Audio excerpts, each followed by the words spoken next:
안녕하세요. 주식망구입니다. 즐거운 한가위 잘 보내셨을 것 같은데요.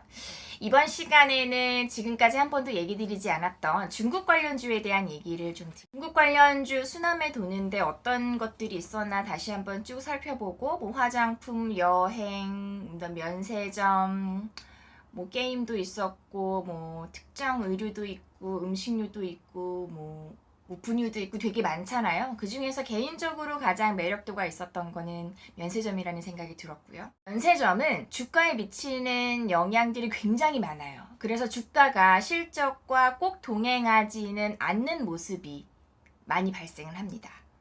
그리고 면세점 같은 경우에는 매달 면세점 데이터가 발표가 되고요. 그래서 그런 부분들을 투자자들이 확인하면서 이제 주가를 움직인다라고 보시면 좋을 것 같아요. 큰 흐름만 짚어보도록 하겠습니다. 일단 국내 면세점은 대형주는 뭐 롯데가 있고 신라가 있죠. 둘 다 글로벌 3위, 글로벌 2위 업체입니다. 글로벌 점유율이 꽤 높아요. 그리고 주요 매출처는 중국의 따이공들. 점진적으로 늘어나서 지금은 전체 매출액의 한 70% 이상이 따이공에서 나온다고 보시면 됩니다. 시내 면세점도 있고 공항 면세점도 있어요. 근데 시내 면세점 같은 경우가 매출이 중요하고 공항점은 사실 내국인 비중이 50%이기 때문에 사실 그렇게 그닥 변동성이 크지 않을 수 있습니다. 그래서 지금까지 간략하게 말씀드린 걸로만 봐서도 얘는 정말 중국 관련주로 보셔도 손색이 없는 종목이죠.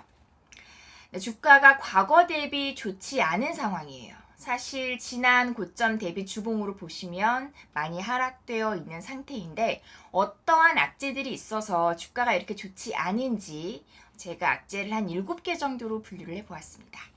일단 첫 번째, 중국 전자상거래 개정으로 인한 따이공 규제 가능성, 그리고 둘째는 중국의 인바운드 규제, 셋째는 중국의 소비 경기 위축 가능성, 넷째는 국내 신규 면세점 확대, 그리고 5번은 인천공항 임대료 관련된 문제, 그리고 6번째는 경쟁 심화로 알선 수수료율이 인상할 가능성, 7번째 자연재해, 미중 무역 분쟁, 홍콩 시위, 알 수 없는 영역.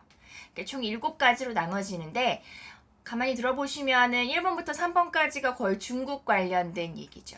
그리고 나머지 부분은 이제 국내와 관련된 이슈가 있는데 역시 주가의 가장 민감한 부분은 중국과 관련된 불확실성입니다. 그래서 결론적으로 주가가 하지 못하고 있는 이유는 중국과 관련된 불확실성이 아직 해소되지 않았기 때문이다 라고 보시면 좋을 것 같아요. 올해 1월부터 중국에서 전자상거래와 관련된 법이 개정돼서 시행이 되었습니다.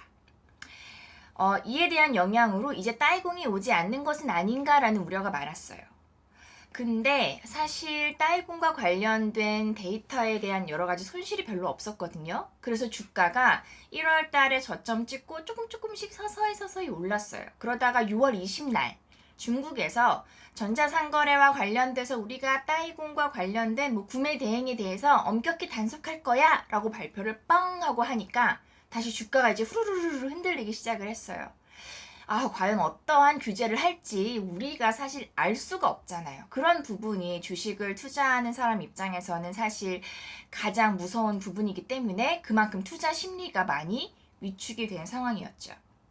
그래서 이제 따이공 진짜 이제 정말 전자상거래와 관련된 영향이 크게 뻥 하고 터지는 건가? 라고 생각하고 이제 숨죽이고 있었는데 7월달 면세점 데이터가 전년 대비 28% 성장을 했어요. 뭐지? 이렇게 두근두근 하고 있다가 8월 달까지 볼까? 근데 8월 달에도 23% 성장을 했고요. 때마침 저가 매수 순환매가 섹터별로 돌고 있던 시점이라 이런 8월 달 데이터를 확인한 이후에 주가가 바닥권에서 소폭은 반등을 한 상황입니다. 이게 이제 지금까지의 주가 상황인데요. 앞서 말씀드렸던 여러 가지 이제 악재들에 대해서 하나씩 간단하게 의견을 또 한번 짚어보았습니다. 첫 번째, 따이공과 관련된 규제. 오히려 전자상거래법으로 여러 가지 따이공을 지하에 있는 따이공을 지상으로 끌어올려서 세금도 내게 하고 법인화도 하게 하고 이렇게 하는 부분이 오히려 더 짜잘한 애들은 더 죽게 되고 인기 있는 상위 애들로 더 물량이 이렇게 모아지는 그런 양극화 현상이 심해진 것 같아요. 그래서 우리나라 입장에서 전반적으로 물량이 줄어들지는 않았고요. 오히려 뭐 이렇게 더 많이 구매하는 사람들 위주로 시장이 재편되었다고나 할까? 뭐 요래서 오히려 시장의 불확실성이 조금 과하진 않았을까. 물론 이제 6월 달부터 새로운 규제를 더 한다고 하니까 우리가 더 지켜봐야 하는 입장이긴 하지만 일단 7월과 8월 데이터가 양호한 상황으로 봤을 때는 11월까지 불확실성이 그렇게 크진 않을 수도 있겠다라는 생각은 들었어요. 두 번째, 중국 인바운드 규제와 관련된 내용은 사실 사드 배치 이후로 이제 풀리질 않았죠, 한한령이. 그래서 뭐 중국인들의 입국자 수를 자세히 보면 작년도와 대비했을 때는 사실 비행기로 오는 사람들은 요즘에는 자유여행이 워낙 많기 때문에 크게 그렇게 타격이 별로 없었거든요. 전년도 비교했을 때 수치가 아주 다르진 않았는데 이제 배로 들어오는 단체 관광객이 없다 보니까 배로 들어오는 물량은 아직까지도 예전 한한령전 이전 수준은 크게 회복하지를 못했어요. 이 부분은 사실 좀 되게 문제인 부분이기도 하고 사실 단체 관광객 규제가 풀린다면 면세점 주가가 오히려 더 뻥 하고 올라갈 수 있을 만한 요인이기도 하거든요. 근데 최근 기사를 검색해 보시면 국내 강원도 지역인가? 여기에는 약간 뭐 중국인 단체 관광객들이 많이 왔다 이런 기사들이 조금씩 있더라고요.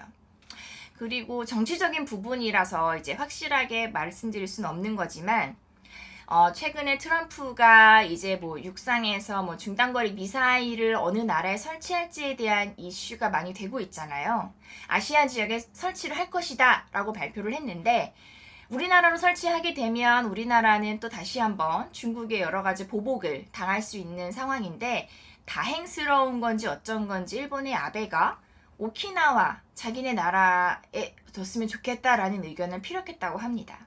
그래서 만일에 미국의 미사일이 일본 오키나와 지역에 정말로 설치가 된다면 일본으로 간 중국인 관광객들을 다시 또 한국으로 끌어들일 수도 있고 지금 대만도 못 가게 하고 홍콩 시위도 이 모양이고 이런 상황이어서 사실은 어쩌면 정말 미사일이 일본에 배치가 된다면 우리나라 입장에서는 오히려 중국 소비주 관점으로만 본다면 나쁘지 않은 소식이 될 수 있겠다라고 해서 좀 지켜보고 있는 상황입니다.